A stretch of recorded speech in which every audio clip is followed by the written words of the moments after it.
Okay, thank you. Welcome to our webinar sponsored by the North Carolina Board of Registration for Foresters. And we are pleased to have Butch Bailey with us as a presenter today for Ethics. Comes highly recommended for his ethics presentation. And Butch is an Extension Associate 3 at Mississippi State University. He's got a bachelor's and master's degree in forestry from MSU.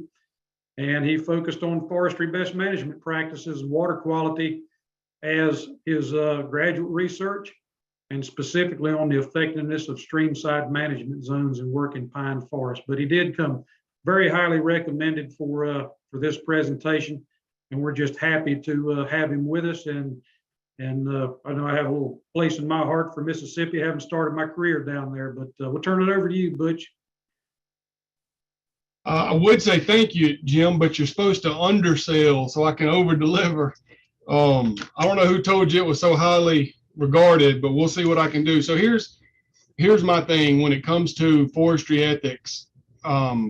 We all have to sit through these routinely. In Mississippi, we have to take an hour of ethics at least once every 2 years. And most of us have sat through some really dry ethics talk. I mean, it's a hard talk to make very sexy. I get it. So I approach it totally different. And after doing a few years of just kind of going through the Mississippi Code of Ethics and you know, it is what it is. People get to check off the box. I decided that what I would do was try to at least make it entertaining. And my goal here today is to get you to think about ethics in a different way. Hopefully in a way that is applicable to the practice of forestry, but I will consider a success if it just gets you thinking about ethics and practices in a way that you maybe haven't thought of before. So that's my goal, and we shall see if it works. And before you start off there, Butch, I just want to remind everybody today, if you have questions of our presenter, please enter those into the Q&A feature of Zoom by clicking on the Q&A icon at the bottom, and you'll be able to enter your questions in there. Thanks, Butch.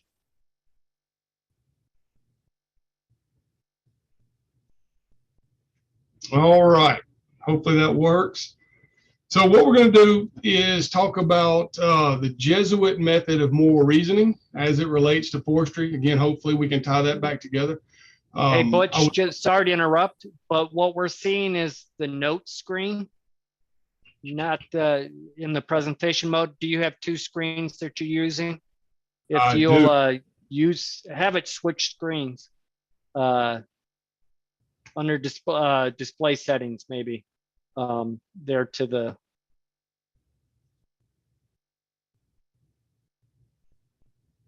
there you go. Thanks. Good deal. Thank you for that.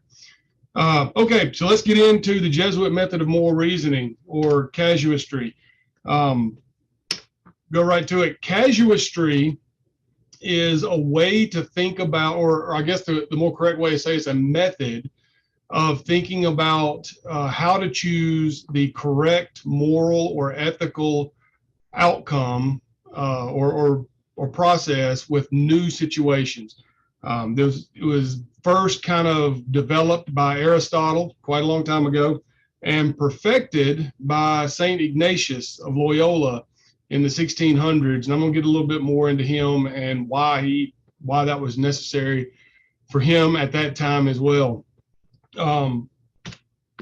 Casuistry, the Greek word means cases or a cause, something that was caused. And the whole point of this is to figure out the correct way to respond to a situation when you're presented with a novel problem or a new problem. In other words, we have principles that help us ideally, principles tell us the right way to act, ethically or morally or whatever. But principles are general rules and they apply generally. And sometimes, in some cases, principles don't help us. Sometimes we have to descend into the particulars and deal with things on a case-by-case basis. So that's what we're going to do now is we're going to descend into the particulars, and we're going to use this casuist method to determine what's the most ethical way to behave. And I've got some examples that don't really have anything to do with forestry. Again, I use these to get you to think about these ethical issues in a new way. And then at the end, we'll tie it back into forestry. The point of this is because humans are really bad at figuring out novel problems when it comes to ethics and morality. The reason humans invented things like dogma and rules and laws, or because our brains don't really work that way. We like to think that our brains work by, we have these high-minded principles, and we just kind of sit back as an observer and cold calculating, we apply the right thing to do.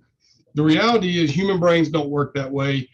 Most of the time, our brains know what they're going to choose before we're consciously aware of what we're going to choose.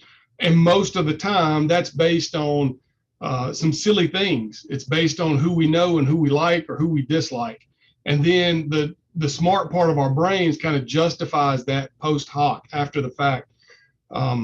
So what casuistry does is it kind of forces us to look at things on a case-by-case basis and try to figure it out without getting, I hate to say, bogged down in principle. Principles are good things, but they don't always work. The example there is lying.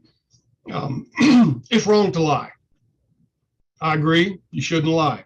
Is it always wrong to lie?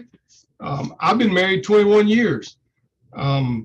Anybody else out there been married ever had, their wife ask them if the dress makes her butt look fat? Sometimes misrepresenting the truth might be the right thing to do. The classic example from St. Ignatius' time would have been the Catholic priests and missionaries that were sent by the Catholic Church, the Roman Catholic Church, to Protestant England in the 1600s, where simply being an ordained Catholic priest was against the law, not practicing it, but being it. And when he gets off the boat, sent on a mission by the church, and the soldier asks them, are you a Catholic? And if he tells the truth, well, they get killed on the spot. In that situation, is it wrong to lie? St. Ignatius came up with these rules to say, sometimes in particular cases, it's not. The principle does not apply in every situation. So here's how it works. When we are presented with a novel problem, it doesn't have to be a novel problem, but that's kind of what it was built for. When we're presented with a problem and we need to figure out what's the right way, the ethical way for us to behave in this situation, casuistry says we should find standard cases. In other words, what we should do is find a case that's as similar to our new problem as we can get it, where our principle said the right thing to do is A. Okay, and then we're going to find another standard case that we've encountered in the past that's very similar again to our novel problem, where our principles have told us the correct thing to do is B. So we've got standard case A that says do this, standard case B that says do that, and then we're going to compare our novel problem to these two and see which it's most like. And so you can see it's kind of a clever way to figure out the ethical or moral way to act in new problems where a principle may or may not apply.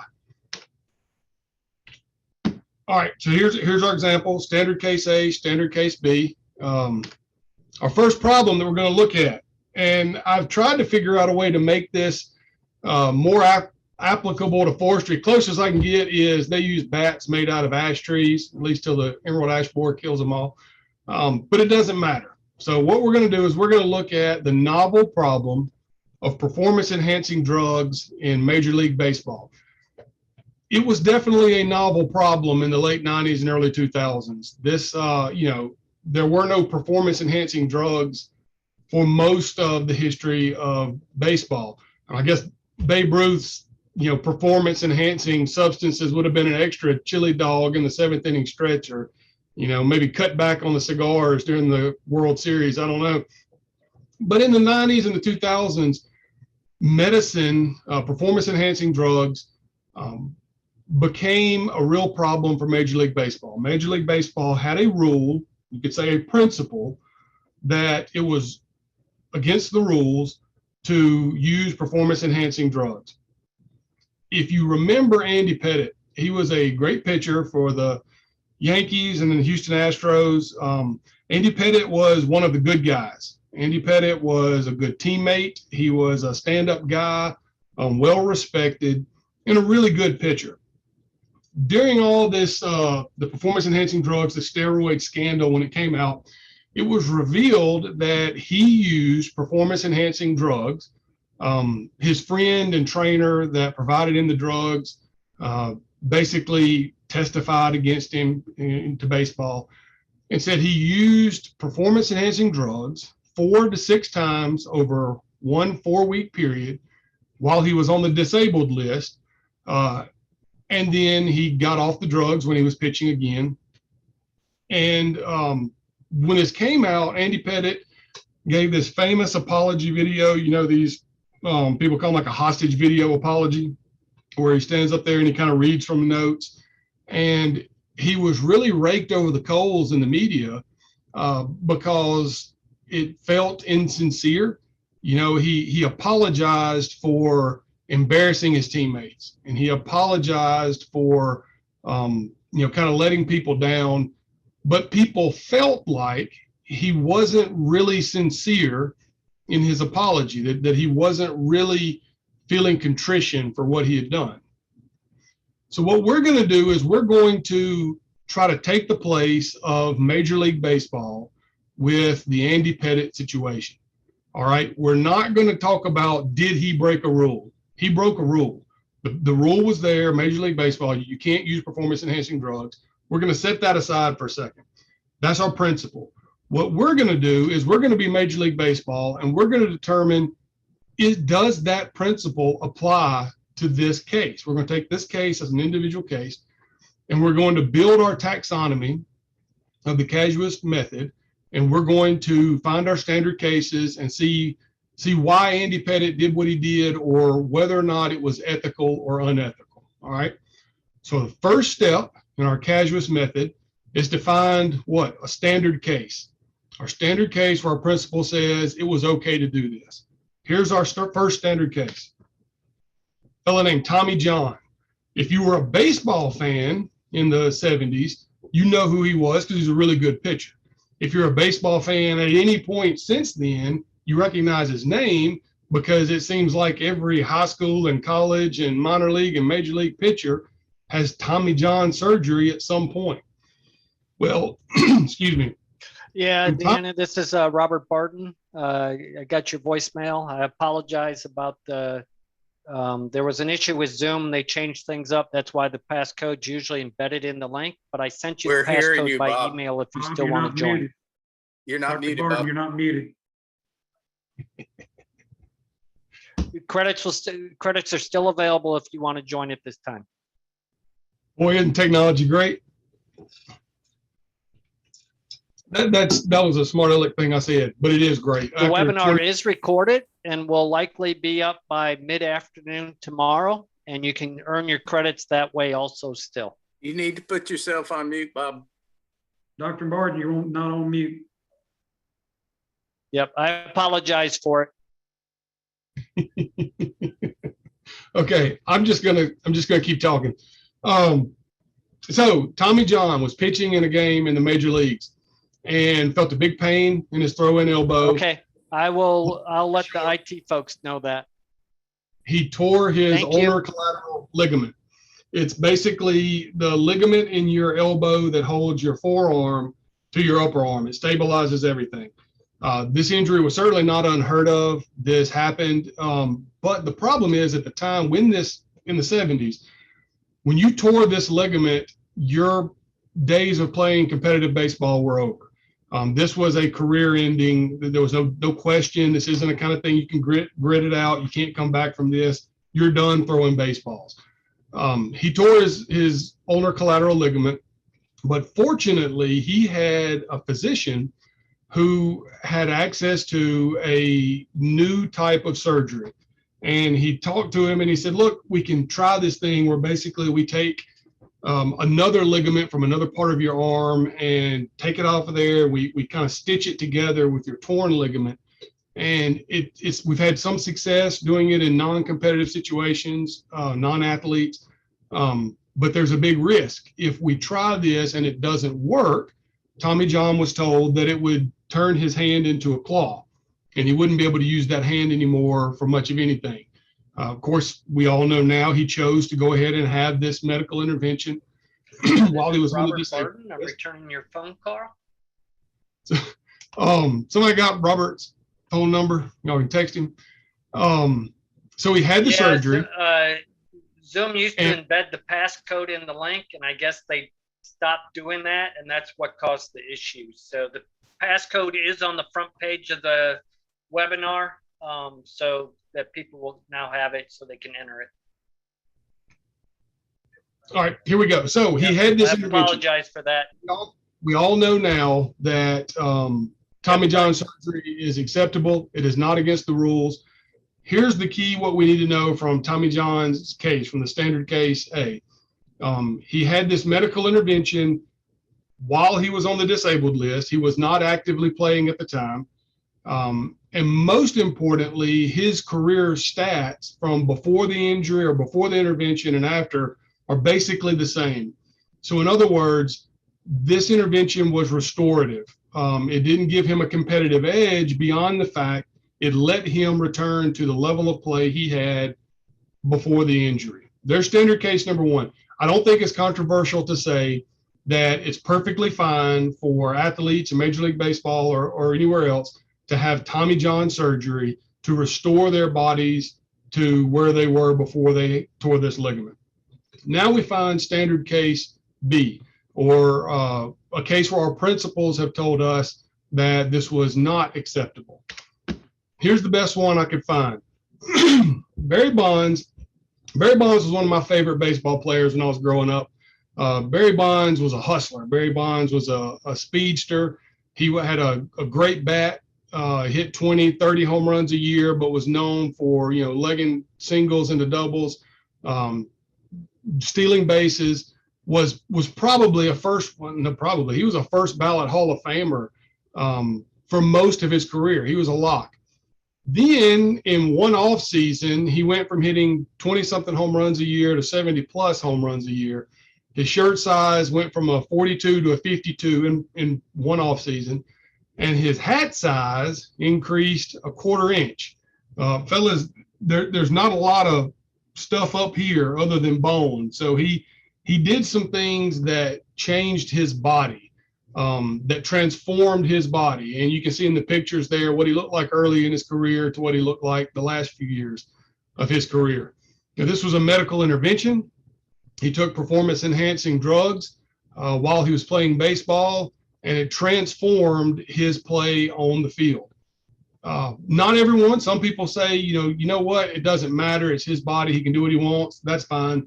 But what we've determined is that baseball as a whole, Major League Baseball, and I think it's fair to say most baseball fans, have said Tommy John surgery is acceptable. It's within the bounds of ethical behavior, and the type of performance enhancing drugs that Barry Bonds took is not. These are different things. So now we have our principles. We have our standard case A and B. What we do is we compare our novel problem to see which it's most like. Andy Pettitte situation, is it most like Tommy John or Barry Bonds? Well, let's talk about how they're like. Tommy John took a medical intervention while he was on the disabled list, not while he was actively competing against other players. That's what Andy Pettitte did. Barry Bonds took the medical intervention while he was playing to change the way he played. Tommy John's situation or his intervention was restorative. In other words, his career pitching stats before the intervention were basically the same as after. And he pitched a long time. He pitched, I think, into his 40s. Had a long, long career, a very successful surgery. But it didn't change the way he pitched. It just allowed him to get back to where he was. Barry Bonds intervention was definitely transformative. It transformed the way he played the game, and it transformed his body. For Andy Pettit, his stats are basically the same after he took the performance enhancing drugs as they were before he took the performance enhancing drugs. I'm not going to come down on whether I think Andy Pettit was okay or not okay to do this. He did break the rules. He admitted he broke the rules. What we're talking about is, does the principle really apply here? I will say that I believe Andy Pettit's situation has a lot more in common than to Tommy John's situation than to Barry Bonds. The difference being, one medical intervention was done with a syringe and the other was done with a scalpel. Other than that, it's hard to find a lot of differences in what they did. So that's how casuistry works. There's our baseball example. Our second example that we're going to talk about is probably less pertinent to forestry. But again, what's my goal here is to get you to think about these things in a different way. If I said the name John Rock, how many of you would know who that is? If I told you it's Dr. John Rock, would that help you any? Dr. John Rock invented the birth control pill. Dr. John Rock was a very devout Catholic. And I'm not going to get into a lot of religious stuff here by any means, but it's important for this story. Dr. John Rock, when I say he was a Catholic and a devout Catholic, I kind of need to paint that picture. He was a Catholic's Catholic. His whole life, he went to mass almost every day, some days 2 or 3 times a day. He lived his faith. He was a very skilled physician, got into the branch of medicine he did to help women with infertility, and worked in the poorest tenement slums of Boston, where he saw in the Depression era Boston some suffering that is hard for us in the year 2021 to kind of understand. Immigrant people, poor people with women that were having 7, 8 children and a handful of miscarriages by the time they were 30, literally could not feed them all and clothe them all. Really, really dire situations. And again, this was a time when the hormones, estrogen and progesterone, were kind of developed and isolated. He and a colleague invented this birth control pill, which worked. The expression is the first birth control pill, it worked the same way. Like if you wanted to turn off the light by your bedstand, you went outside and you unplugged the main power line to your house. It was kind of a big stick, but it did work. The catch here is that he's Catholic, and we all know today what the Catholic stance is on the birth control pill. Well, in 1965, the Catholic Church had no stance on the birth control pill because this was a novel problem. This was something there was no established principle on dealing with an oral contraceptive. The church had some other cases, some other standard cases that we'll talk about, but the church had to make a ruling on the birth control pill. What they did, the Pope convened a convention of, I believe it was 70 individuals, from medical experts and physicians to ethicists and morality people, epistemologists, lay people, mothers, fathers, priests. And they studied this issue for 2 years. And the Pope appointed a Jesuit to lead this commission. Well, the Jesuit followed St. Ignatius' casuist method of moral reasoning. And so he walked this commission through a process over 2 years of finding standard cases that were similar to this novel problem, where the principles had led in different directions. The first standard case, of course, is the barrier method of birth control, condoms, diaphragm. The church had an established principle that this was wrong. Okay, it's very similar. We can all see how the oral contraceptive is similar to barrier method of birth control. So then the commission said, what's our standard case number 2? Where is something that's similar, where a principal says it's okay? The rhythm method of birth control. The church had an official position that this was acceptable. This was moral and ethically okay for Catholics to do. They talked about this for 2 years. And I think I got the numbers right. It was a neighborhood of 70 people on this commission. And after 2 years, they wrote a report and sent it up the chain of the Catholic Church. And it was like 65-5 that oral contraceptive should be made acceptable for Catholics. The Pope at the time took this report, read it, and I think he, for 3 years, studied on this, and we all know what happened. The Pope retreated to principle and said, in this case, the principles outweigh the casuist method of reasoning. Contraceptives aren't acceptable.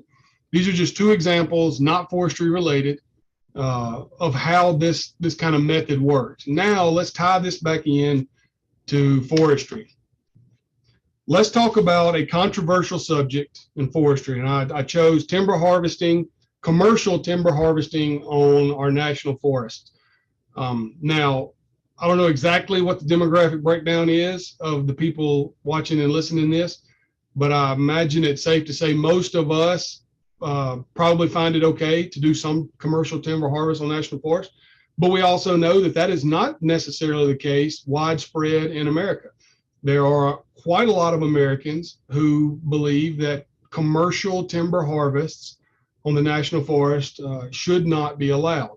And guys, ladies, this is their forest as much as it is ours. People can differ on this, and they do differ on this.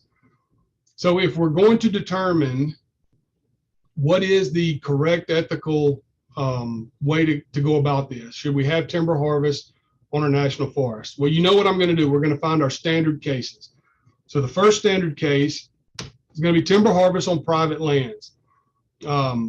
Sure, there are people in America that don't like cutting a tree ever. Fine. I understand. That's okay. They can have that opinion. For the most part, we understand that we have to have 2x4s and plywood and toilet paper and these other things. And the society, our society in America has said, is as long as we're doing this sustainably, as long as we're responsible and we're taking care of the timberland itself, commercial timber harvests are acceptable. They're okay. All right, standard case B, let's look at commercial timber harvests on our national parks or national monuments. Again, for most of America, or not for most of America, this is not acceptable. This is not something that as a rule we allow. Obviously, there are there are forest stand improvements where sometime harvests have to happen. But in general, we don't allow commercial timber harvests on our national parks the way we do on private lands and national forests. So we have our 2 standard cases. The casuist method would say what we do now is we see timber harvest on national forests. Is it more like a timber harvest on a private forest, or is it more like a hypothetical timber harvest in our national parks? Well, how is it like private land forests? Again, I think it's safe to say that the 2021 version of our U.S. Forest Service, these harvests are done sustainably. They are absolutely done with all our BMPs.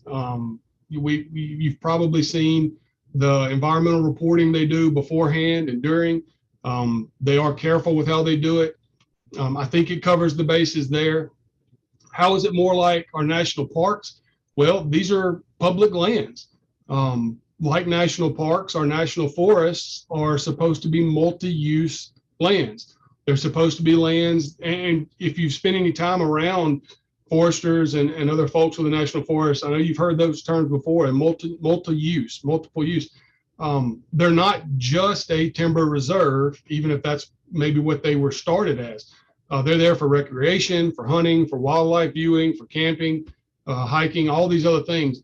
And their mandate is to do all of those things as best they can. So again, timber harvest on a national forest in a lot of ways is similar to a timber harvest on private lands.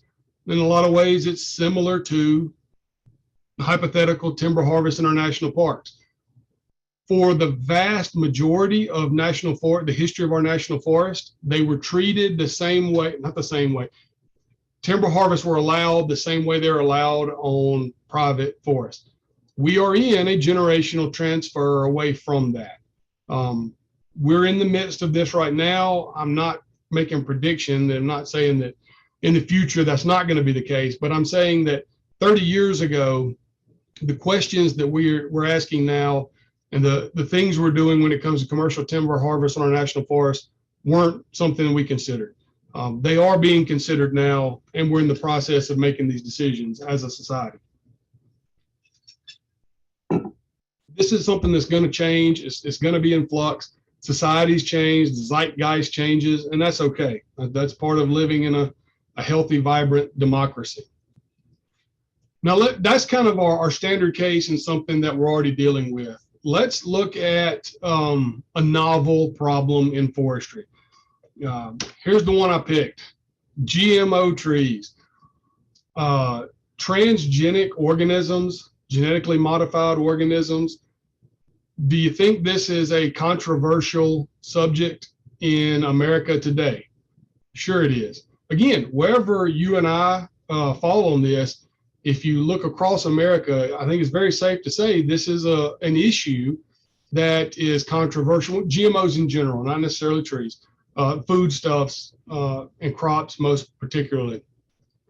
These are things that are important to America, these issues. And guys, I'm going to tell you, here I will make a prediction. If you're below the age of 50, you're going to deal with this in your career. Maybe some of the folks even older than that. We're going to have what people will term GMO trees, whether the correct term is transgenic or high, whatever else they may be. We're going to be faced with this in forestry. So how do we handle that? So here's the scenario we're going to set up in our little hypothetical thought experiment. We're going to say there's some, mad scientist, genius professor at NC State, and he's working in his lab in his lab coat, the lightning's flickering, and he invents a GMO American chestnut tree, a completely new kind of thing. It's transgenic. It's not a hybrid or anything like that. He's got a GMO American chestnut tree. So the issue we're going to talk about is it ethical for him or her or the Forest Service or private foresters to now take this GMO American chestnut and plant it on the Appalachians, from Virginia to Birmingham, Alabama. I don't need to go into the history of American chestnut. I have a feeling most of us here are at least, somewhat familiar with this. It was one of the most dominant covered types in the Appalachians. We've heard those stories that a squirrel could go from, Virginia to Georgia and never touch anything but American chestnut trees. This was an extremely important tree to the ecology of the Appalachians, to the people. It was an extremely useful tree. And the chestnut blight basically wiped them all out. I know we have some remnant populations, but for the most part, we've lost this. We've lost this tree. We've lost this forest type. And the goal, the dream, I remember when I was, an undergrad at Mississippi State, there were professors talking about the things that were in the pipeline trying to breed resistant American chestnuts, because we would sure like to have this tree back in our forest. Well, what we're going to talk about is a GMO tree. It's a scary one, right? So we have this tree, assuming it passes all the safety checks and so forth. Is it ethical for us to release this tree into the wild? So what are we going to do? We're going to find our standard cases. Standard case number one, improved loblolly pines. We have been planting genetically improved loblolly pines for decades now. They may not fit the bill of being GMO or transgenic, but we have been crossbreeding and manipulating the genes intentionally of loblolly pine trees for a long, long time. And frankly, we have been doing a lot of this type of work to a lot of plants for a long, long time. Everything from, I could take a seed genetic source from Virginia and plant it down here in Southeast Mississippi. It'd be pretty stupid to do that, but I could. I could take genetic loblolly pines from down here in Southeast Mississippi and plant them in, Northeast Tennessee. Again, it might be kind of dumb to do it, but we have that capability, and we have been crossbreeding these and doing a lot of genetic work for a long, long time. And for the most part, I think it's safe to say this is an accepted practice, that this improvement of our main timber type, the main timber tree in the southeastern U.S., loblolly pine, is something that is accepted by both forestry professionals and the public. We've been doing this, it's okay, even though they are manipulated genes in this naturally occurring tree. So there's our standard case A. We're going to say it's okay to have these genetically improved loblolly pines. Standard case B, kudzu. It's certainly not a GMO thing. It's not anything where we're manipulating the genes, but it's still a novel organism. It's still a new thing that was brought to the new world.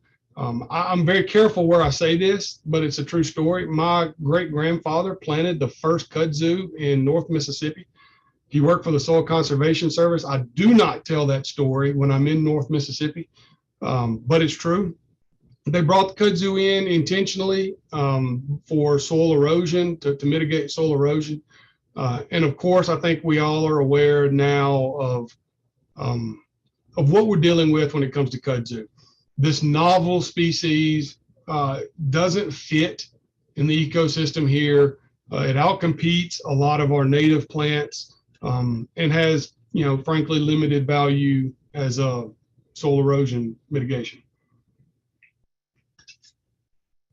So on our hypothetical American chestnut, is that more like our genetically improved loblolly pines, or is it more like kudzu, which was a natural plant that was artificially introduced to North America? I'm not going to get into it and make a decision because it's a hypothetical. We don't have this magic genetically improved or genetically modified American chestnut. But I'm going to tell you, I feel pretty confident in saying, at least for you young foresters that are listening, this is coming.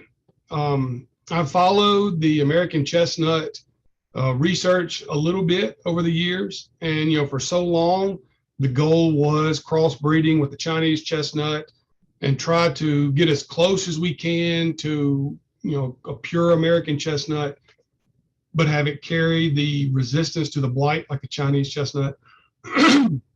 I think that goal is kind of shifted now for the most part, and I think that we're going to see. Now I know some of the scientists would get mad at me for using the term GMO, transgenic, whatever we want to call it. We're going to deal with this. This is going to happen. This is going to be a novel problem that we as a profession are going to have to deal with. And we're going to have to either bring the public along with us, or the public will tell us not to do it or to do it if that's what they determine.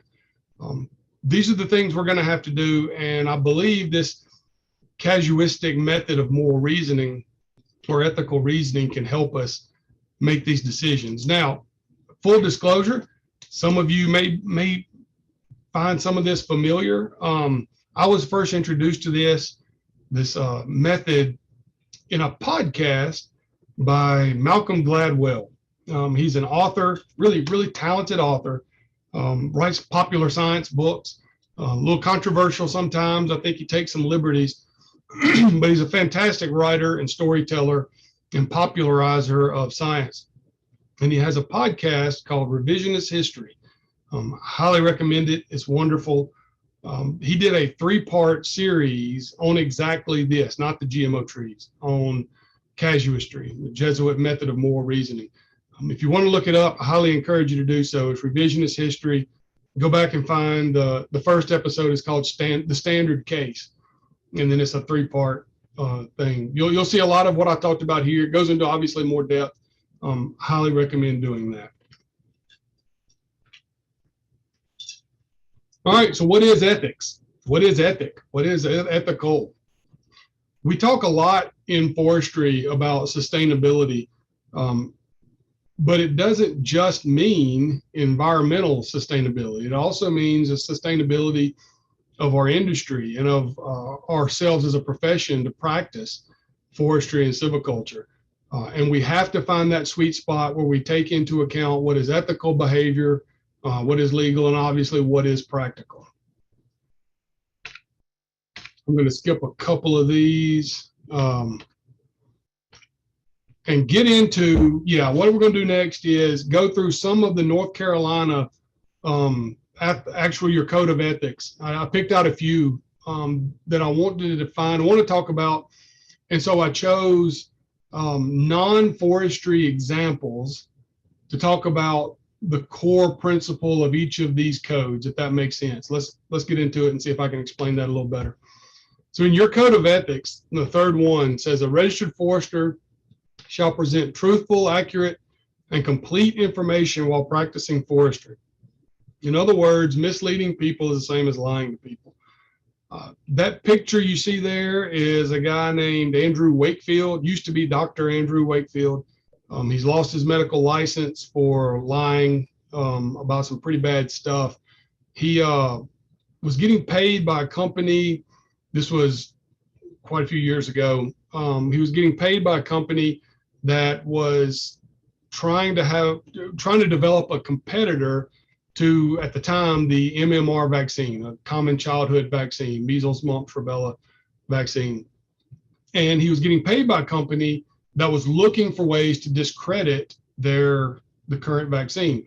And so he kind of invented this study based on some interviews that he did with some parents at a child's birthday party. And he kind of invented this study based off of that. And he kind of started this whole vaccines and mercury autism link kind of thing. That has been well and truly discredited, disproved. There is no link between our vaccine schedule, modern vaccines, and autism of any sort. But I bet all of you have heard that. Well, this is where it came from. The study that he kind of invented caused a great deal of damage to public health.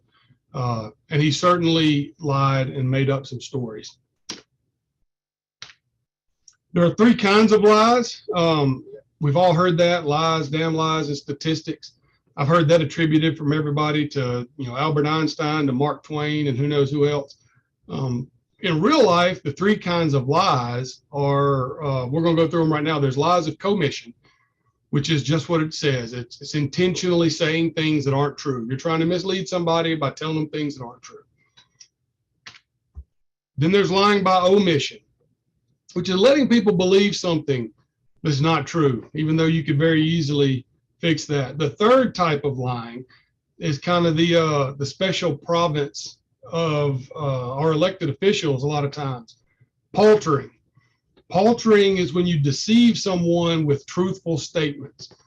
So in other words, if I'm trying to sell a used car to you, and the car's got a terrible transmission, and I lie to you and I say, no, transmission's fine, I have just committed a lie by commission. If I know the transmission is bad, and you ask if, what's wrong with the car, and I just don't really say anything, I don't point it out, I have misled you by omission, still lying. If, however, you ask, how does a car run?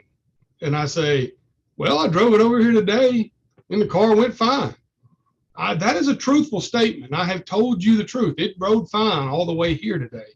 But I know that that's not the case. That is paltering, and it's still lying.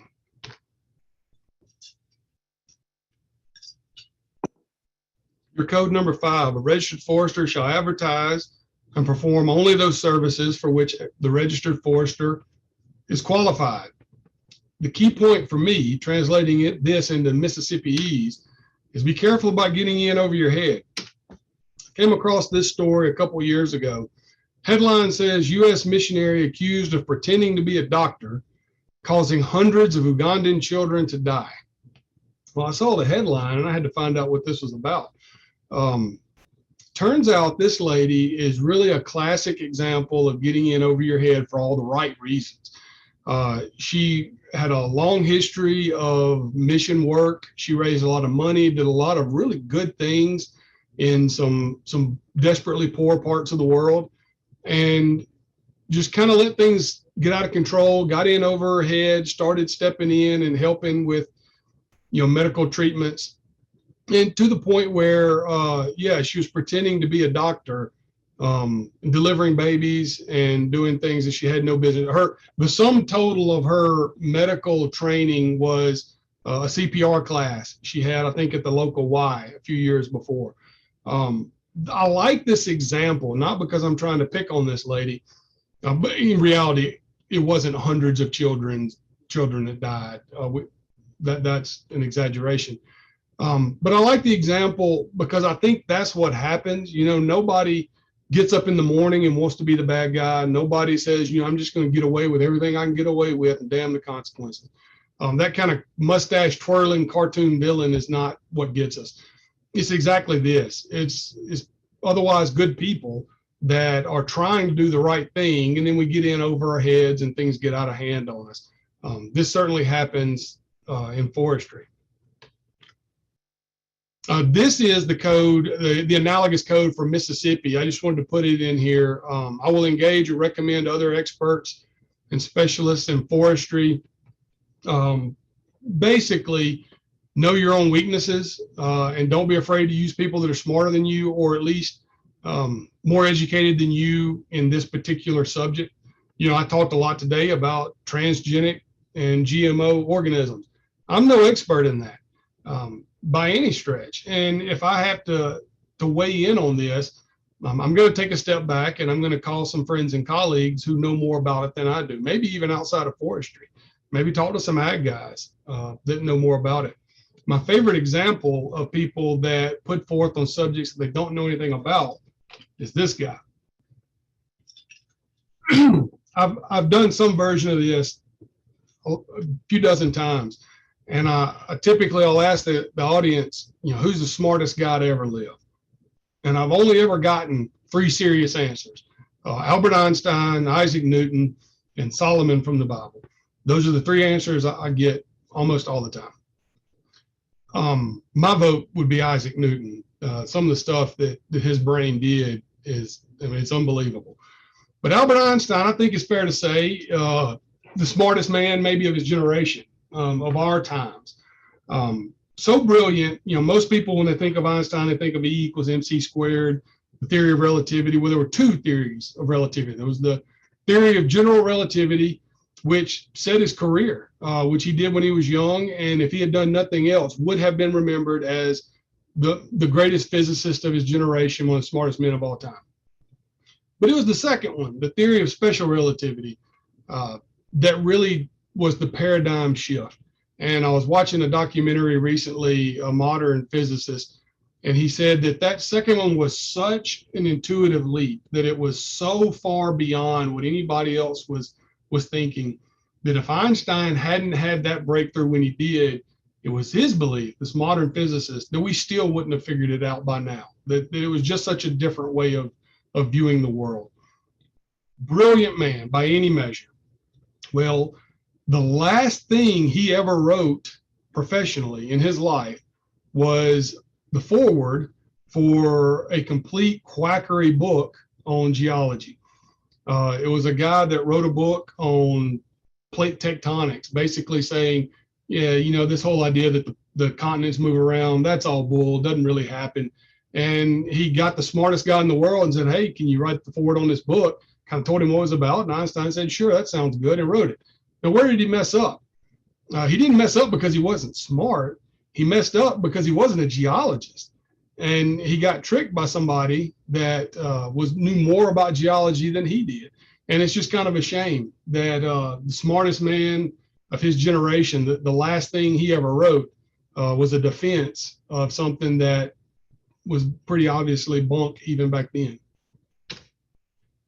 Your code number 6, a registered forester shall indicate on whose behalf any public statements are made and keep proprietary information confidential unless the appropriate persons authorize its disclosure. This is a big one. This is one that we deal with on our board in Mississippi quite often compared to the others. Does anybody know who Robert Hansen is?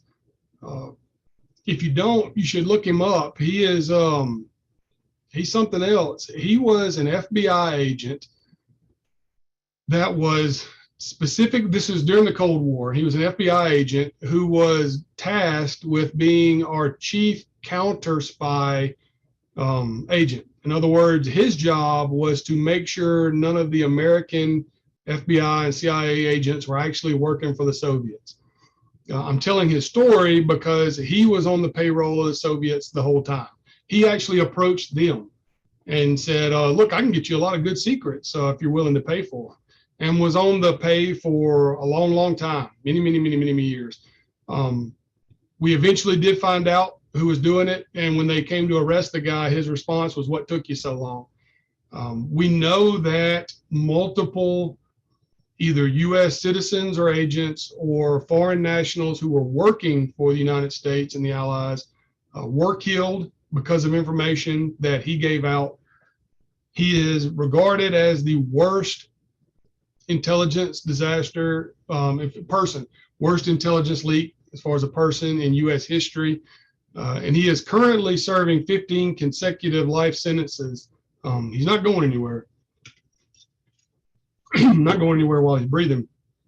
But he certainly fits the bill for someone who was giving away information when his client or employer did not want him to. Number 7, a registered forester must avoid conflicts of interest. I'm not going to read the rest of that. Does anybody know who Robert Cowie is? The best picture I could find is this cartoon drawing. He was the worldwide recognized expert on heavy metal poisoning and pollution, toxicology. He was the guy. If anybody in the world wanted to know about heavy metal toxicity and poisoning, his research is where they went. So the U.S. petroleum industry and automobile industry at the time were putting lead in gasoline because it made the engines run smoother. Well, it started to come out that maybe this is a bad stuff. We know lead is toxic. We know that it can be dangerous. But there was a question about how much of this in a gasoline was making it into people and animals. So they went to this scientist and asked him to research it. Obviously, they wanted a particular answer. They wanted him to find that leaded gasoline was okay. Paid him a lot of money to find it. So guess what he found? He found that lead's perfectly fine in gasoline. It doesn't hurt anybody or anything. Went on for years and years and years. Obviously, you know the end of this story. We eventually discovered that lead in gasoline is really awful stuff, and not in some kind of touchy-feely way. This is really bad stuff. Eventually, it did come out that he knew the whole time and was manipulating the data. But the result was a lot of people all over the world suffered pretty badly. This graph shows the red bars are the violent crime. So by the way, violence, human violence is basically a male activity. And for the most part, it's a young male activity. If you look at all the violence committed by human beings, the vast majority, almost all of it, is committed by young males. That's just part of our biology, our culture, all that stuff is the way it is. Graphs like this show that. The red is 1991, the violent crime rate by age, and then the black is a much more recent 2014. You can see the decrease there. About the time, it was about 14, 16 years after we stopped dumping lead into the environment, because lead gets in the neurons of your brain. Basically, it subdues the frontal lobe, the parts, our reasoning parts of our brain, and lets our more animal, emotional states kind of run the ship. So you got a lot of lead in the environment, you get a lot of lead in your brain, and it makes people more violent, especially young males. About 14, 15 years after we started dumping lead in the environment, the crime rate and violence goes down because there's less lead in young males. Here's another way to look at it. The green line is the average amount of lead that you can detect in the bloodstream of children, and the blue line is the violent crime rate. Not a perfect match, but it's pretty close. By the way, here's some good news. For those of you who want some good news, violence is way, way down as a society, as a culture, and this is not an American phenomenon. This is a Western world phenomenon, and really all over the earth. Violence of all sorts are way down. Violence by war, violence by the state, and violence, interpersonal violence. It's down. Now, 2020 was weird for a lot of reasons. Murder went up in 2020 in America. We're going to be sorting through all that. There's going to be a lot of downstream effects from COVID. We know that. But the trend line is pretty positive. I like to point that out whenever I can. All right, and I saved the first one of your codes for the very last because it's my favorite, and I wanted to talk about it last. A registered forester shall practice forestry consistent with ecologically sound principles and all applicable laws. In other words, it's not just about you and your client. Mississippi has a code that's very similar to this one. And ours says that we are to practice forestry for the betterment of our fellow man and our environment. Same kind of idea there. The reality is we are tasked when we become registered foresters with practicing forestry in a way that protects our environment and make the world a better place. We all signed on to that. We all agreed to do that. And we have a special responsibility to do that because it's not just us that pays the price. I hope some of you recognize this guy, former coach at Ole Miss, former football coach, got in a lot of trouble for some unethical behavior. But I'm not just putting his picture up here because I like picking on Ole Miss, even though that is kind of fun sometimes. I'm trying to make a bigger point. He engaged in some practices that were unethical. He broke the rules of the NCAA and his institution. Who paid the price for that? Was it him? Sure, he paid the price. He made a lot of money and he got fired and he got embarrassed. More to the point, he has daughters that he had to go home and have a conversation with that never looked at their father the same way again. His wife had to see him in a different light. What about the administration and the faculty and staff of that institution and the fans and the students? There were a lot of players on his teams that didn't break any rules, that didn't do anything wrong, and they paid a price for his ethical lapses. The point I'm trying to make is that when we mess up, it's not just ourselves that pay the price. And as an industry, we all have a responsibility to practice forestry in a way that we will all be able to practice forestry going forward. Because our industry exists, with a social contract, and we're allowed to practice because society believes we do a good job. If we lose that, society will take away that right for us to practice forestry. Getting back to that sweet spot of sustainability there, we have to do things that are sustainable for the environment and for society and also our own economy. They have to be practical. We have to be able to make money at it. But if we lose any one of those three, we lose our ability to practice forestry the way we as professionals see fit. The last slide I'm going to show, look, I'll preface it this way. The last thing anyone watching this needs is for me, of all people, to preach at you. I'm not going to preach at you. But I was listening to that podcast I mentioned, the Revisionist History, and he was talking about St. Ignatius. And it was one little throwaway quote by some Jesuit that absolutely floored me. I was driving down the road and I had to pull over and just think about this. And I got out a sheet of paper and I wrote it down. I hadn't been able to get it out of my head since. This was a couple of years ago. But it goes, sin is not when people are weak and trying. Sin is when strong people can't be bothered. Now, obviously, the stuff we're talking about is not sin. We're talking about forestry. We're talking about ethical behavior in our businesses and our professional practices. Nevertheless, I think that is the issue. That's the core of it. Where we mess up is not when we're doing the best we can. We mess up when we're just not bothering, when we don't bother to do the right thing. And with that, I will leave you with any questions that you may have, or ask you if you have any questions.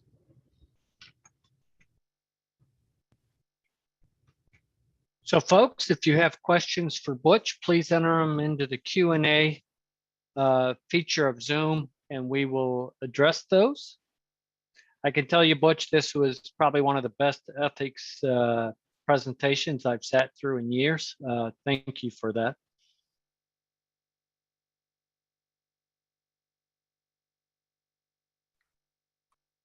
So while we wait for questions to come in, if there are any, Jim, I'm going to turn it over to you to move forward with today's webinar.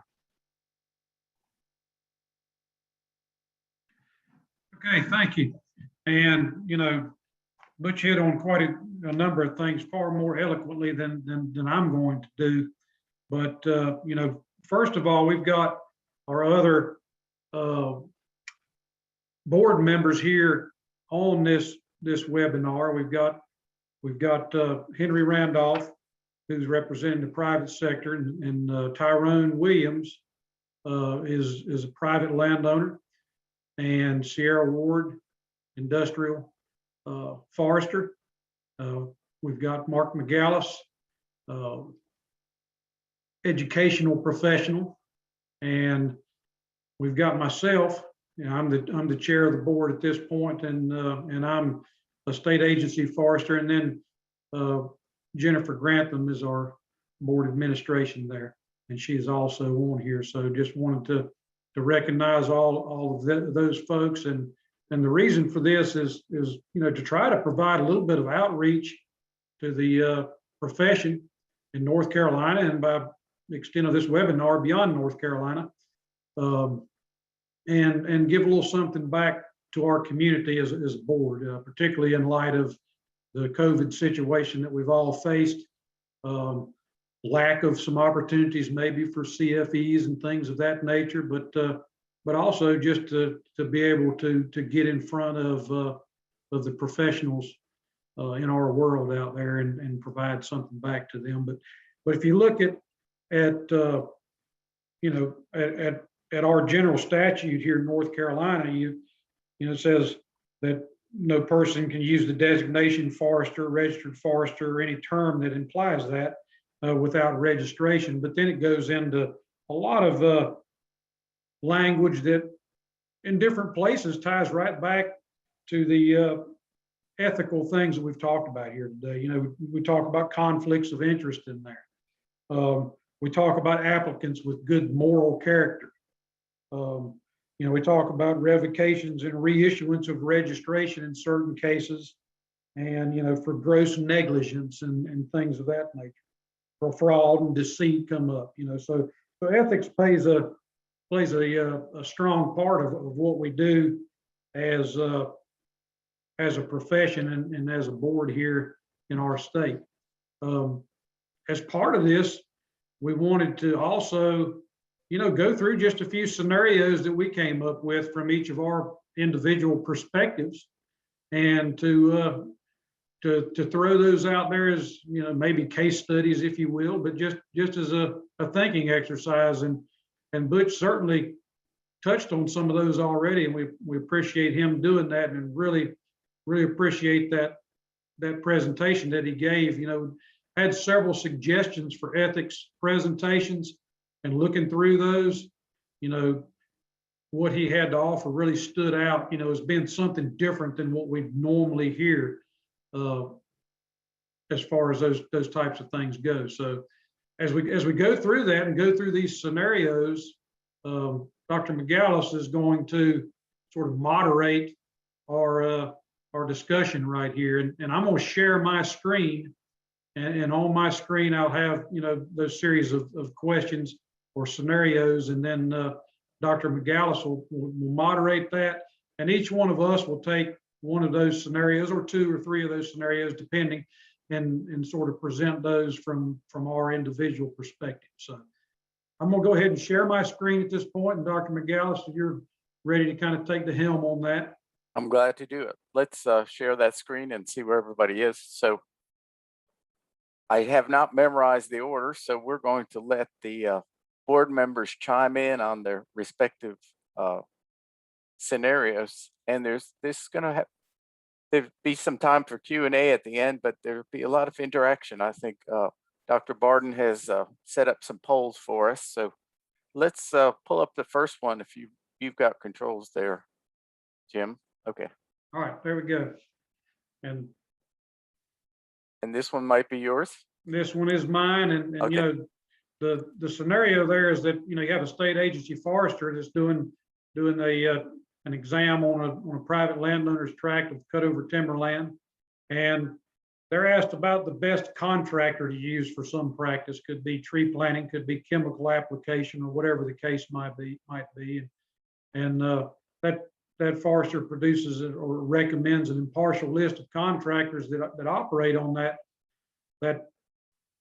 in that area, and states that, really only allowed to provide that list. You're not allowed to make specific recommendations. But of course, the landowner wants to press that. They want to, I know you can recommend one. I mean, can't you give me some kind of hint? I don't want to go through this entire list. Just several ways that you could responses that might come up there, and which one of the following of those might be an ethical response. You could point to two different contractors and state, I know these two do good work. You could state, I would only use the two that have a local address right here. You could point to two names and say, these two contractors offer the services that you're requiring for that particular job. Or, out of those, none of those may be an ethical choice. You could have some debates on that, and whether or not they would, one or more of those would be ethical. But I'll turn that over to back to Dr. McGallis there. Okay, so you'll see on the screen an option for all those plugging in or responding to the ones that make the most sense for you. So take a minute or so. If you have that capability, point and click, and then hit submit. And Bob will keep an eye on that. And as we get close to somewhere to our 96 viewers, we'll shut that off and see what the numbers result in.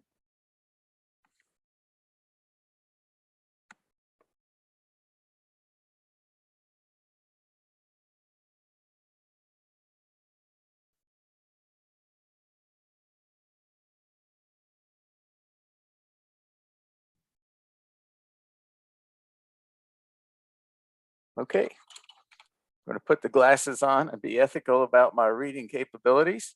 And it looks like the bulk of you said that none of them are really ethical choices. The second closest one is pointing to the individuals that provide those services. And I think that could be an ethical response, especially if you're providing the list and the results are specific enough. For instance, ground level application.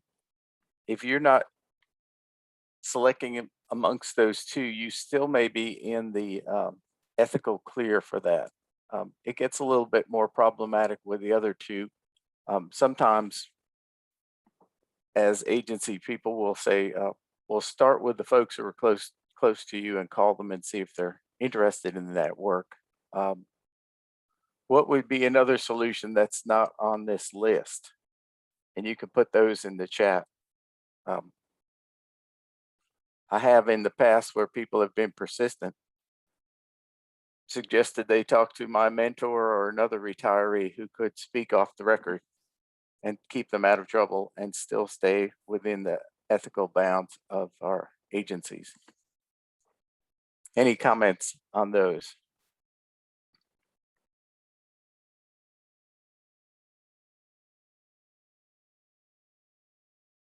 And I'll take input from the board if you folks view this any differently. Yeah, that was kind of the same way that I read that one, Mark, was that, you know, the third one there could possibly be an ethical decision if the specific services were listed and it was obvious that those were the only two that offered those specific services that were needed. I'd like to Otherwise, comment in the chat. Sorry to cut you off. Number 3 could be a slippery slope, especially if it hints at favoritism. And so I think in early discussions throughout, we talked about, and we'll talk about this, one of the scenarios coming up is the appearance of either favoritism or what's the other word I'm looking for here, Jim? preferential treatment. Conflict of interest too. Right. So if you have insider information, so that one will come up. And so that my response and someone else's, that number 3 is ethical only if there are 2 specific contractors that do that work. So you may, in trying to answer the person's question, still end up giving them a list of 10 or 15, and that would probably be the right decision. Let's just, one other chatter, let me see, offered that the idea of saying that these contractors have done this work in the past. You may not be able to refer them to them, but you can share information. That may be okay. And as we said, or Butch said earlier, we're stuck between 2 tough choices, and sometimes our ability to weave in between those is, you know, the best that we can do. Let me see a few more comments, and then we'll go on to this next one. Mark, I like the question there that says the agency forester has an obligation to give the landowner truthful advice. What if the forester knows some of the vendors are not qualified or dishonest? And I would just make the point that at that point, it would be the agency forester's responsibility to amend that list that's provided to the landowners. If they have information that would preclude someone from being included in that list, that is their responsibility as well. But that's a very good question. So I see 8 new messages, Jim. I'm going to have you put your eyes on these, and actually any of the other board members as you care to weigh in, just so I can spread some of the love. I think it's, I someone can't see suggested- anything because I've got a full screen up here on my end. okay.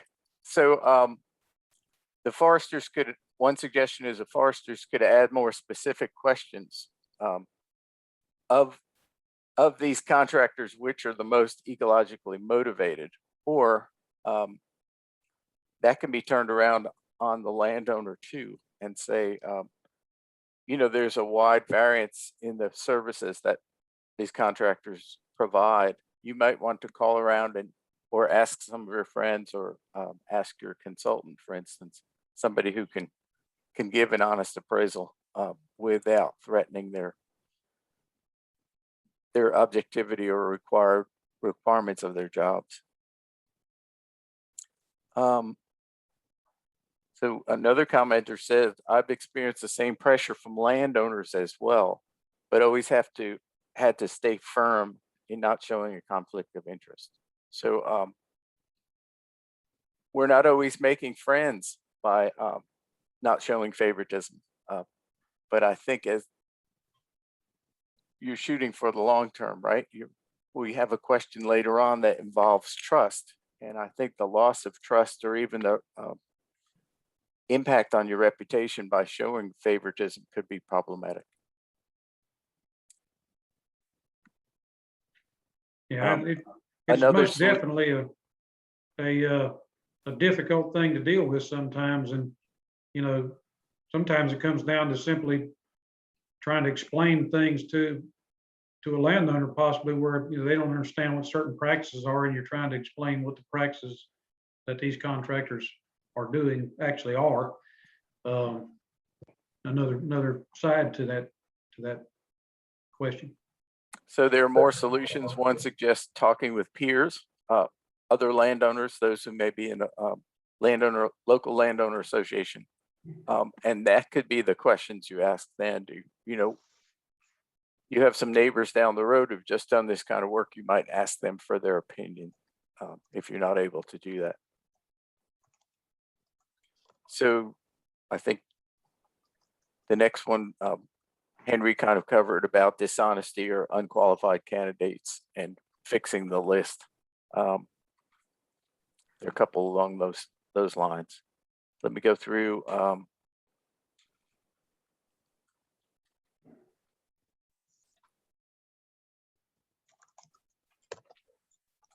I don't know about this redlining issue, but if the landowner's in an area that's underserved or only served by contractors that may be questionable, that would provide unique situation on how to work through that.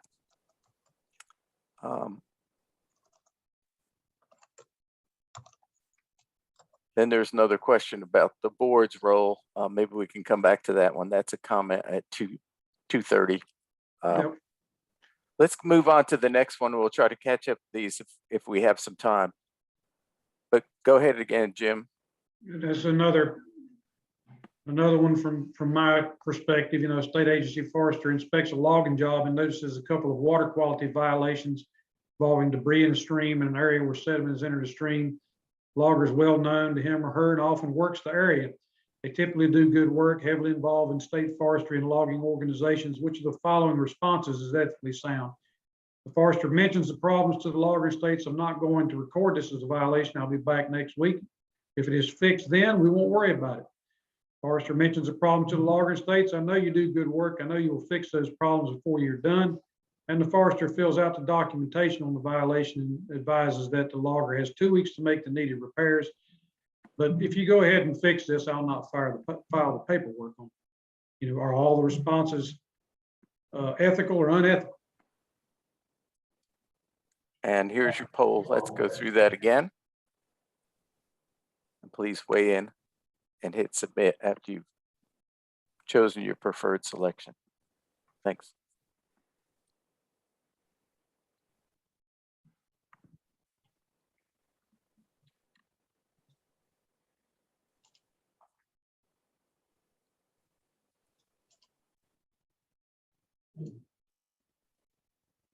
And while you're doing that, some of you are following in the chat, and there were a lot of cautionary tales about it's not necessarily the role of a service forester or agency person to make many of those calls. If there's if they suspect unethical or illegal activities, that's a board issue, and the board should follow up on that. Okay, here are our responses then. So relative to logger and opportunities and ethical behavior, I think we're starting to see that, at least in the questions that Jim posed, letter D looks like the option he was trying to push you towards.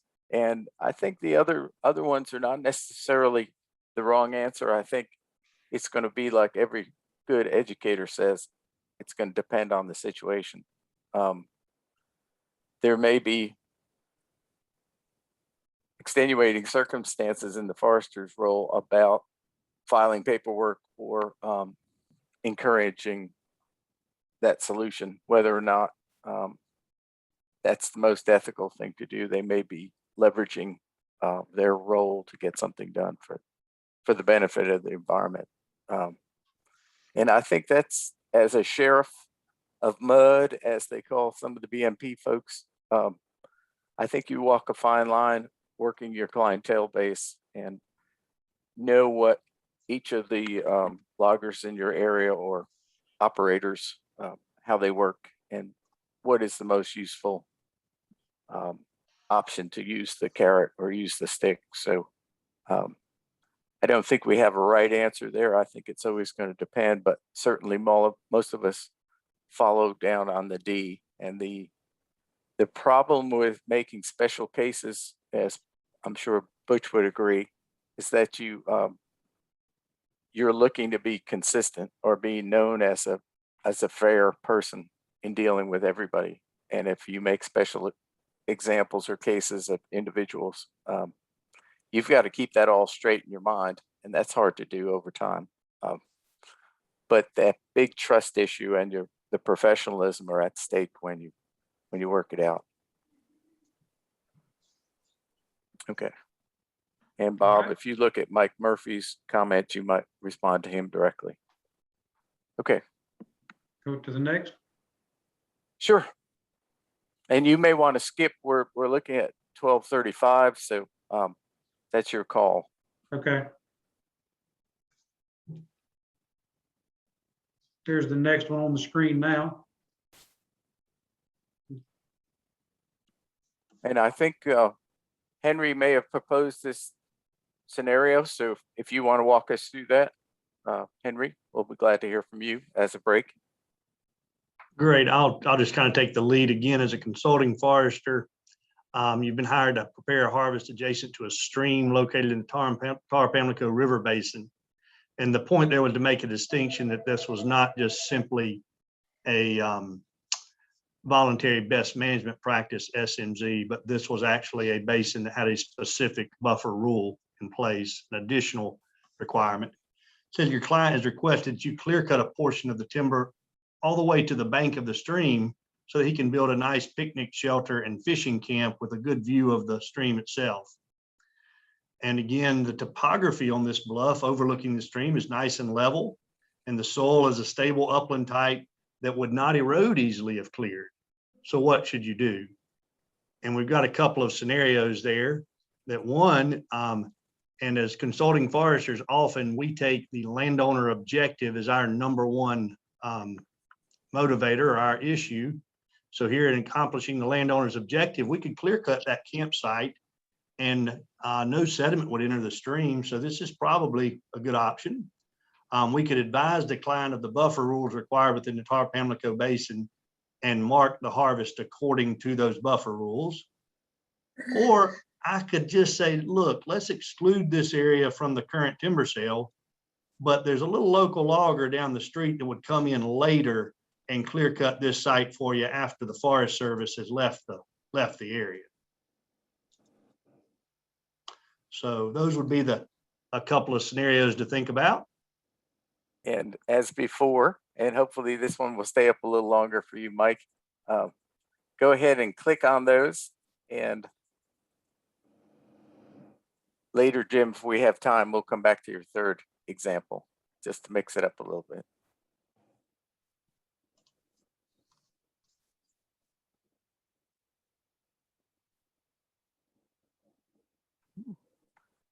A good option has come up in the chat. We'll cover that one too after Henry reviews the responses.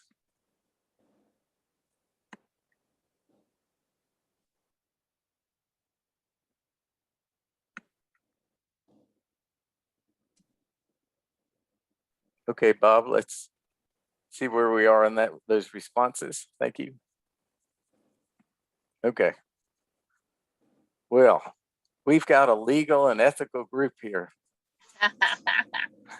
So letter B was the winner. I think it would be hard pressed for any forester to not pick that one. But some good comments came up in the chat. Those one suggests that the landowner could schedule a meeting with a state agency for a waiver possibility. There have been cases brought up to the board probably before my 6 years on the board, and that was related to cases where the forester should have known what the rules were and maybe did not advise the landowner about it. So we do have some case records about things that the boards had to do later on when a complaint was lodged with the board about a forester's actions. So there was another comment about the clear cutting is not necessarily the problem, that it's when we do soil disturbing activities. There have been other cases in my career here in the state where individuals, especially around lakes and other places where maybe a power company has the right of way and actually owns the land that is in the buffer, where homeowners come into problems. That's fairly frequent, and they've got individuals working to that buffer enforcement. But there have been other cases where there are violations, the need to keep a buffer in place as part of the development, not necessarily ordinances, but the charter of the community itself. And so the landowners could be in dual violation of best management practices, but also their housing owner association. And so in those cases, they may have been and were forced to replant with trees of the existing size. So you could imagine the costs related to that. So not knowing is not an excuse. Being prepared and following the laws is the first place to start. So I'll stop there and let's look at our next slide and see where we are. Mark, this is another one for a consultant. That your client has read the March 2021 Washington Post article discussing the brown gold that falls from pine trees in North Carolina. You were already in the process of preparing a loblolly pine reforestation project for this landowner and have applied for cost share assistance through the North Carolina Forest Service FDP for a recently harvested wet flat in eastern North Carolina. Now your client has decided that he would like to reforest with longleaf pine to manage for a future income stream from pine straw. What should you do? A, would be advise the landowner that this would not be a suitable site for longleaf pine and encourage them to proceed with the plans for loblolly pine. B, proceed with longleaf pine and let the landowner know that there may be some survival issues or that additional vegetation control may be required to facilitate straw raking. Or C, adjust your plan to plant longleaf pine and hope that the North Carolina Forest Service rejects the request for cost share. Then encourage the landowner to plant loblolly as originally planned.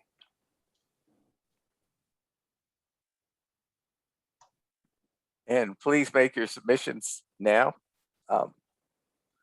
There looks like a good option that might not be available in the poll, and that just came up in the chat. We'll talk about that as time permits.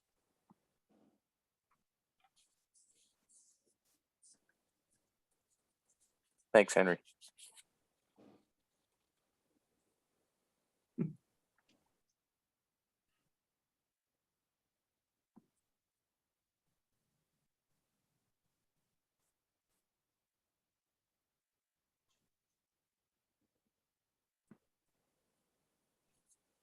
Okay, and here are your results. The first one is the one that most everybody picked. Your obligations start with one of the tenets that was in Butch's presentation, and that's being true to the ecological capabilities of the land. Now, whether you encourage them or not to go ahead with that one. The second one, is that the one you had in mind, Henry, when you put this together? No, that was an acceptable option. Okay.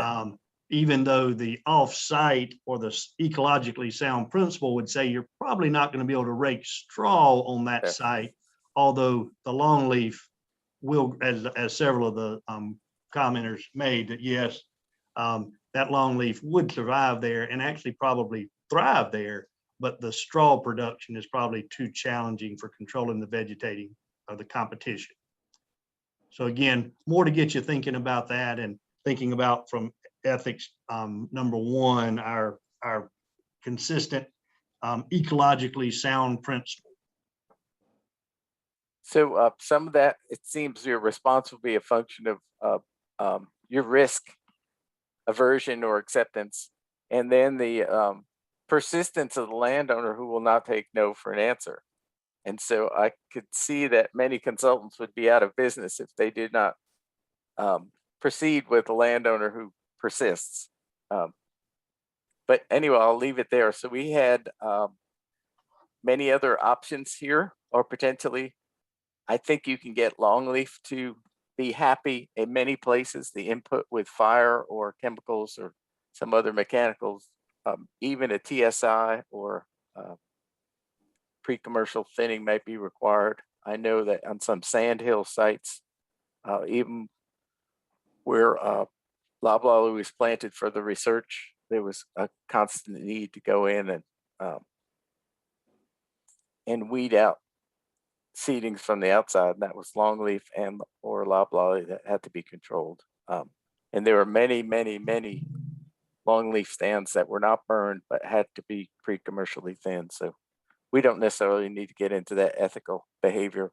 There was a comment from Sean about the early agency situation where we're or scenario where we talked about what the ethical response was, and that was more between the agency and the landowner. So maybe we'll let Jim respond to that as we move on. Thanks again for that, Henry. I think you're off the hook for a few minutes. We'll go on to the next slide. Or is this one yours? Oh, you're on mute. Let me take you off. That was not my question there, Mark. Okay. All right, let's go back to that question then and see.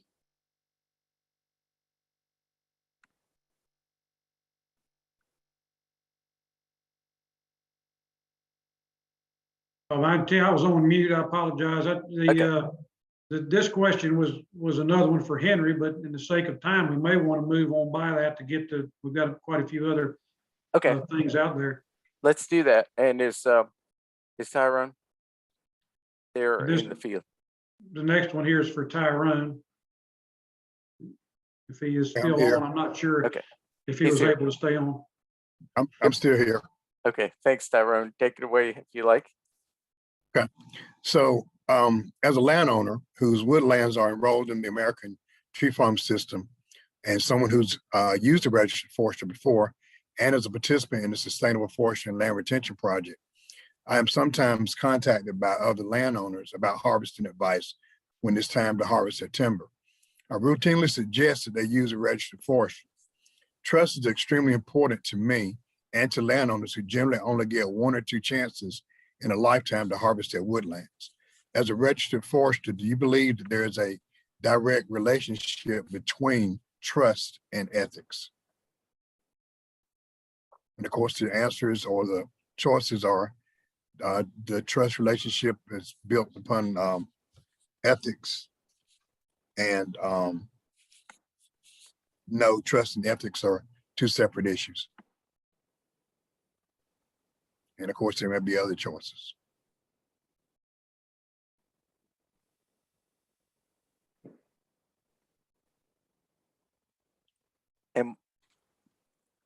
And I'm hoping this is the answer you were looking for, Tyrone.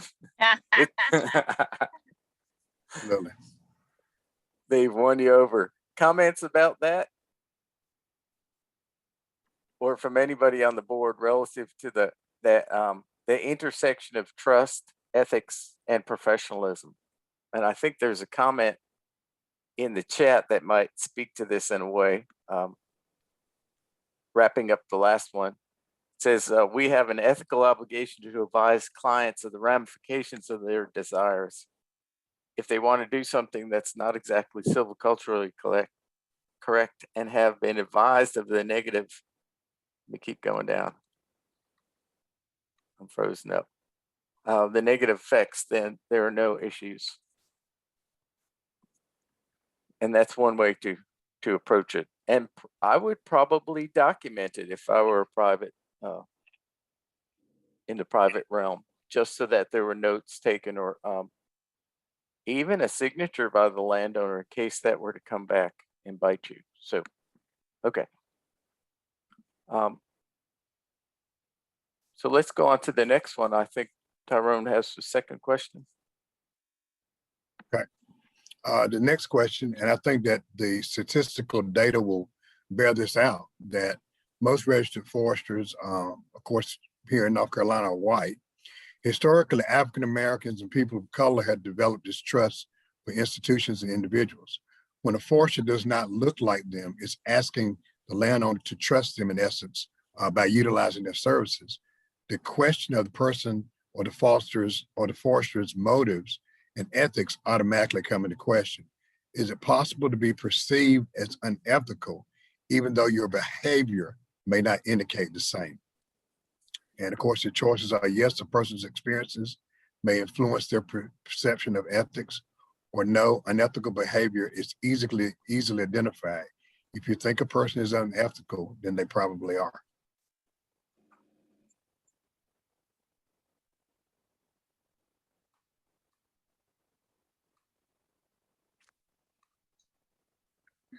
We'll give you a minute or two to fill those in. Again, it's an either or, but in many cases, it's a fourth decision for educational purposes. And I think Butch bore that out in his discussion, that not everything is clear, black and white, but this one favors the yes, bearing into the experiences of underserved communities, regardless of their color. But I think this is a good point, and we welcome this. Tyrone, do you want to make any more comments on it, or? No, I'm just looking at one of the comments in the chat from the prior question, Okay. which ties back into this. It says proper ethics will lead to trust. And so I think these two questions that I pose basically are revolving around trust and the correlation between trust and ethics. And the next comment gets at that too, that ethics and integrity are interwoven, and knowledge is the icing.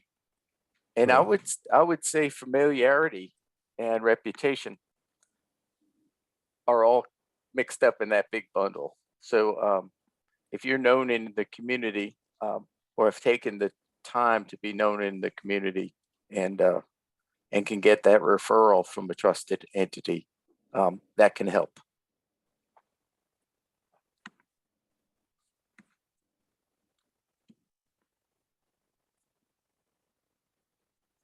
I was given a little pregnant pause here. Sam Cook tells the story of that it's not just about looking like the community that you're going into to being accepted. In his work down in Charleston, he needed a trusted person in the community in the form of a preacher to get introduced to that community and be accepted there. So it's not always a black and white issue, but a familiarity and trusted advisor status, and then also the company that you keep. So thank you, Tyrone. Hope you had a good day on the farm, and we appreciate you being here. Thank you. On my way back in just a bit.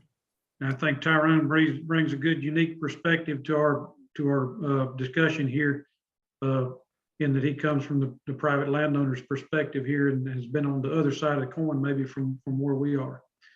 So thank you. We ready to move on to the next section? Oh, yes, sir. All right. The next section of questions are related to conflict of interest. And Sierra is well suited to handle in this section here. Yeah, so my My part is a little bit different, not really presenting scenarios, but really just some questions and things that we really want to know and that we think will kind of help us build ethics trainings in the future. And some things that we can point out about our relationships and about the board itself.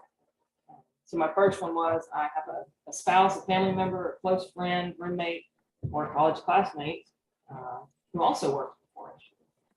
True or false? We could put fraternity or sorority member in there. Yeah. Right. And I have a feeling, I haven't seen the answers pop up yet, but that one's probably going to be close to 100% true. And we can hop on to the next one. Come up yet, Mom? Here we go. 75.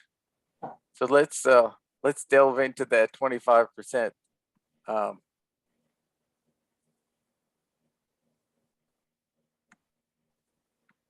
guess it's situational. Maybe that'll come up in your next question or two. Yeah, that's a good. All right. So have you ever found yourself in possession of knowledge or information that you probably shouldn't have been privy to due to a conversation, just a friendly conversation with a spouse, a family member, or a friend who also works in the board? You know, what this is getting at is that potential for conflict of interest, particularly in forestry. It tends to be a very small family, a very tight-knit family. I tell students frequently, you know, when they're in school, when they go to conclave, when they go to SAF events, look around. These are the people that you're going to be working with, you know, for the rest of your career. Get to know them. It's a tight-knit group. So it's really easy, I think, to have that potential for conflict of interest. The board in and of itself can really present quite a few potentials for conflict of interest. You know, I'm a forester. I'm a registered forester. I work for a forestry company here in North Carolina, and I sit on the board.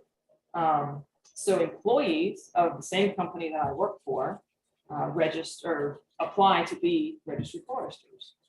You know, so I work with them. In one case, someone who actually worked for me applied to be a registered forester. So you can see where that right there could be a potential conflict of interest. Perhaps employees of competing companies might be applying to be a registered forester. Are you muted? Jennifer, you're not muted. We can fix that. So you can see where those kind of conflicts of interest for a forester that sits on a board that regulates foresters, and we all know one another, and we all work together, or we compete, or we collaborate.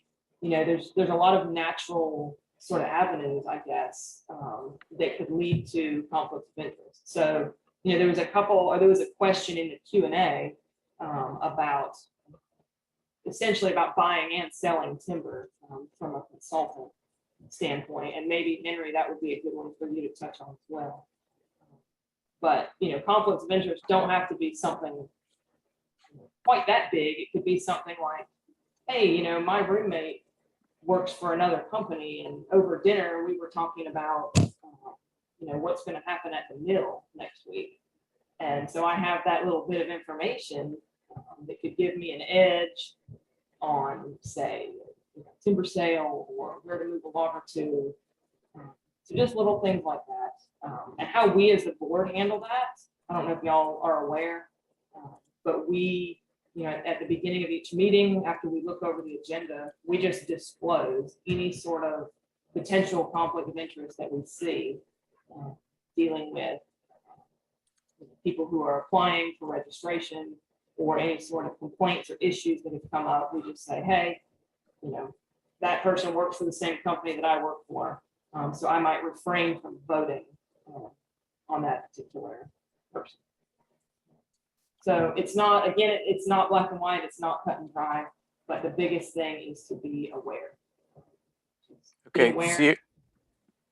Sierra, I'm just going to stop you here, and we'll let Bob come in and advise folks at CFEs and what's going to happen next. And then for those who want to stay on past the 3 o'clock hour, we can maybe tackle a few of these. We'll just see how that goes. So, Dr. Barden. Thanks, Mark. So really, the only thing, when you did get into Zoom, and again, I apologize for the snafu at the beginning of this webinar and everything, but when you got in and you did join, you see it said step 1 and step 2, and to keep that web page open. So all you need to do is go back and click on that web page. If you've been in the session at least an hour and 20 minutes, that was how long I've adjusted the time to, because we were well into the webinar and most people had joined by then. You should be able to get through the process without any issues. To get your CFEs, it'll ask you to complete a quick survey and on how you'll use this information and things like that. And then it'll bring you up a form in which you'll fill in your information, and you will then be offered to download the certificate indicating you've achieved the CFEs for today's webinar.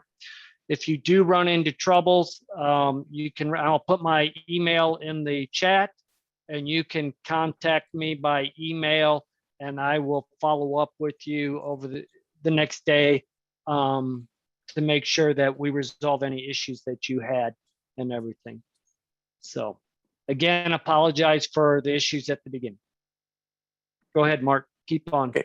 I will, I'll bring Sierra here just to finish up on this question.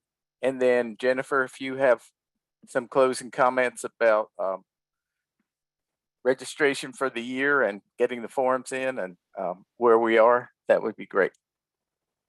Okay, and I can wrap it up pretty briefly. I kind of jumped ahead on this one. You know, the biggies are going to be A and B. You know, be aware of the potential for conflict of interest, and if you discover one, just do your best to disclose it to all parties involved, whether it's your client, your employer, other folks that you're working with. And so in full disclosure, those of us on the board have to go through, it feels like 8 hours of conflict of interest training, but just as if we were a lobbyist on the state level.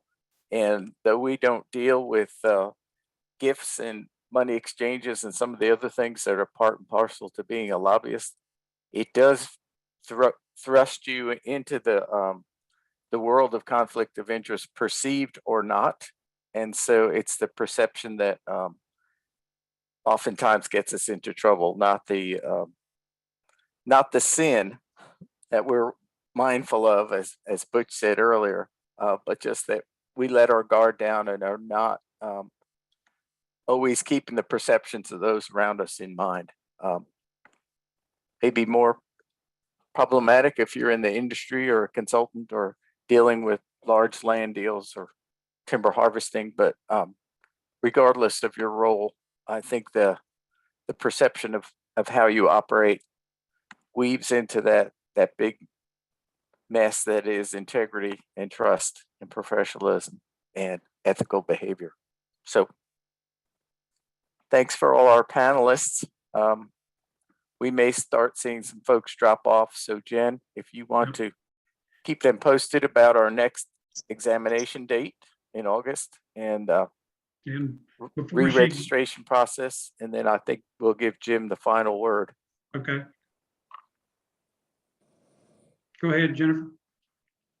Okay, so can you see me? Yes. Yes. In Okay, your good. car. Okay, yeah. I can't see myself, so I wasn't sure. I just want to be sure it was still working right. So I just wanted to take a moment to remind everybody of the June 30th registration deadline date. As long as your materials are postmarked by that date, that will be fine as far as I am concerned. The way the Postal Service is going right now, it may be weeks after that before I get it, but that's okay. The most common problem that I have are incomplete applications where people do not include their certificates for their category 1 credits.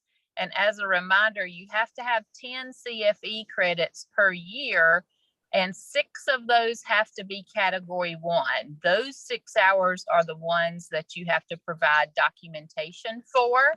I know a lot of groups are not giving certificates anymore. So if you are a SAF member, you can print off your record from their website and send that as a substitute, or send to me some type of documentation that does 2 things. 1 proves that you attended, and 2 shows me that it was approved by SAF for the credit hours. Because the board does not approve or disapprove credit hours. That is done by SAF, and we take what they say. The other thing is, if there's any updates to email contact information, do that on that front page. And if you want to be listed as a consulting forester in our roster, as well as the Division of Forest Resources, then you send in the affidavit. Otherwise, it's fill out the forms and mail in your check. If you have any questions, please feel free to email or call me, and we'll try to get answers to whatever questions you have. Great. Thank you. Jim, And- I'm going to let you have the last word. We also have 2 questions or 3 questions in the question box. So when you're done, maybe I could tackle those for the 6 people who want to stay on Okay. till And I 3:15. just, for those that need to drop off, I just want to thank you for attending, and I hope this was of some value to you. You know, I know from my standpoint, you know, Butch Bailey's presentation was very interesting and a different approach than what I've heard before, and that was the intention of that, was to try to get something a little bit different out there for you and provide, you know, a little bit of service back to you from your board that you might not have seen in a while. So anyway, thank you for attending, and if you need our services, we certainly are here to serve you. And I will turn that back over to Mark for any questions that he might want to answer for those that want to stay on. Okay. Well, I see that Sierra is typing a response to a question about consulting foresters and those who act like consulting foresters but have not enrolled or identify themselves as that. So Sierra's covering that one. The next one from Deanna is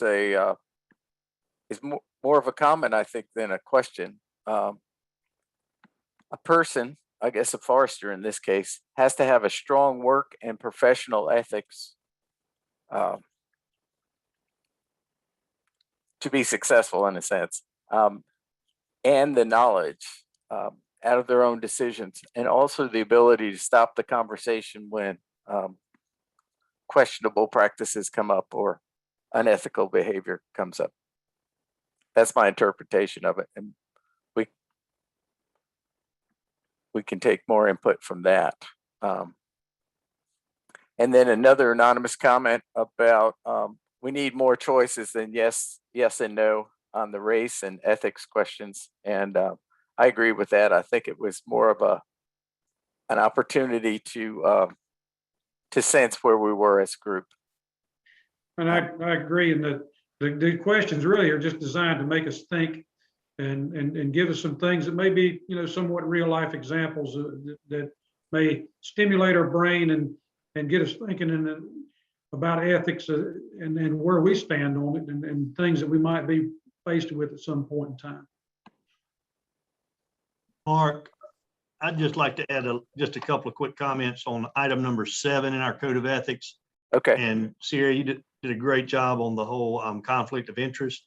But I do think it's important as registered foresters that we read that thing thoroughly, because after you disclose your conflict to your employer or your client, then the statement says that the registered forester must attempt to resolve the conflict.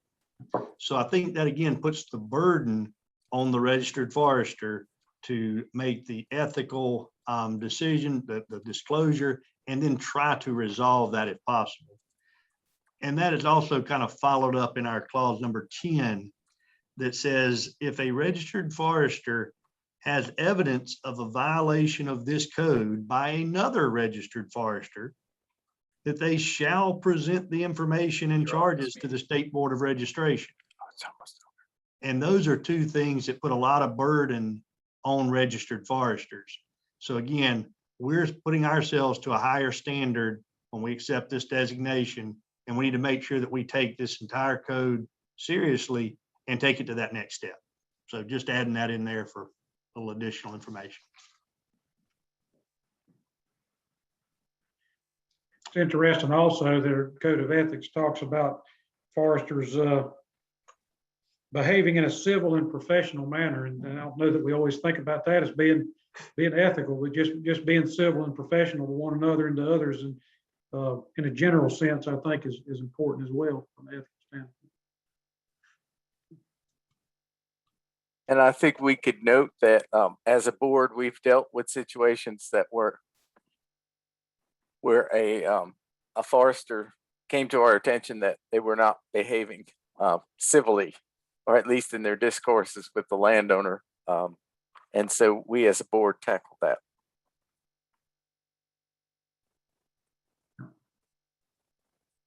Okay. There's one last comment from Diana, if you want to cover that in the chat. I guess you can't see the chat, Jim. I found it. Okay.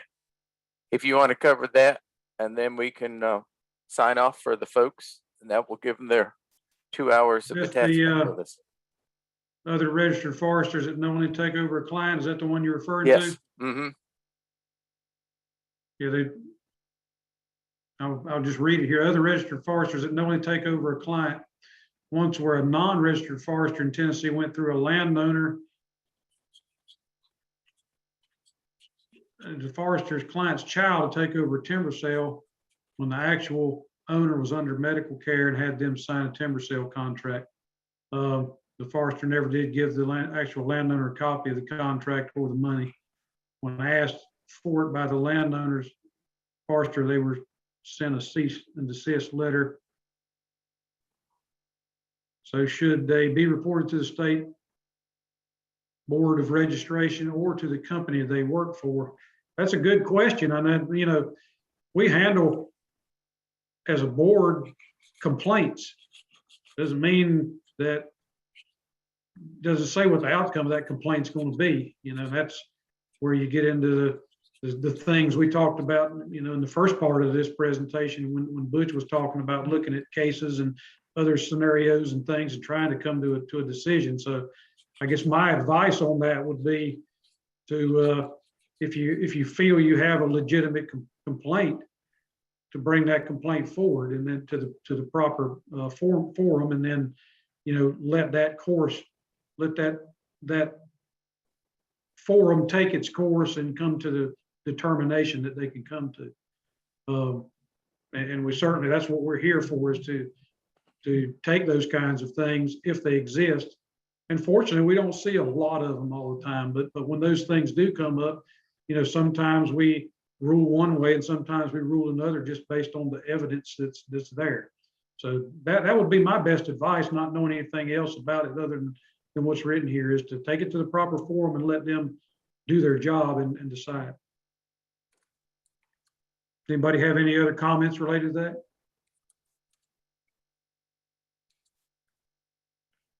If not, I do thank the board, all of our attendees, especially Bob Barden and NC State University for hosting us today. We hope to do more of this. So if you have comments about how we did, or what you'd like to see in terms of CFE efforts, either earlier in the year or at this time frame to help you maintain your compliance and good standing with the board, we'd love to hear it. And thank you, Dr. McGallis, for moderating this session. Thank you. And I've noticed I was off screen, so I'm going to wave goodbye. Hope you all have a great day. And we'll turn it over to Dr. Barden to finish us out there. Thank you, Jim. Folks, that is it for today's webinar. Again, apologies for the snafus at the beginning. As I indicated, you should be able to complete the process for your continuing education credits by just completing the steps that were on the portal window. And again, if you need to reach to me, feel free and I will help you through that process. And we'll get you those credits if need be. Other than that, thank you all for participating and appreciate all the work done by the board, not just for this webinar, but for all they do for the registered foresters here in North Carolina. Thank you guys very much. Thank you all. Thank you, Butch. Thanks.